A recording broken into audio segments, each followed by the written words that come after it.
Hello, hello! May isang unit na naman akong kukumpletuhin. Tara, samahan niyo po ako. Sa live po kanina may pinturadong na-release. Customer from Binmali po sila. Then, ito naman po pinturado din siya, kaya lang ordinary career top and back. Customers po nito ay may-ari taga Kalasyaw. Dahil lalabas ang unit bukas, tara kumpletuhin natin. Huy, syempre kasama kayo.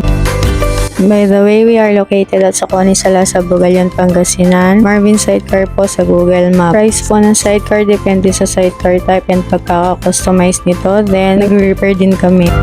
Ito, nilagay ko na yung carrier top. And po yung mga builders natin kasalukuyan din nilang gumagawa ng mga units.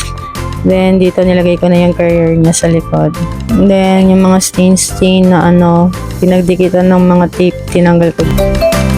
Next naman yung windshield. Sa mga gusto magpalagay ng windshield dyan, pwede po dito sa ating shop. Lalo na ngayon, tag-ulan.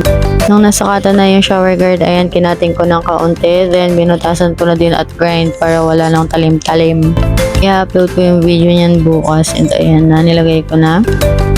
Hanggang dyan po muna. Bukas lilinisan ko pa yun kasi hindi pa siya masyadong malinis. Then, syempre, hindi naman pwedeng mawala ang ating logo. Hey, quality yan. Salamat sa panonood.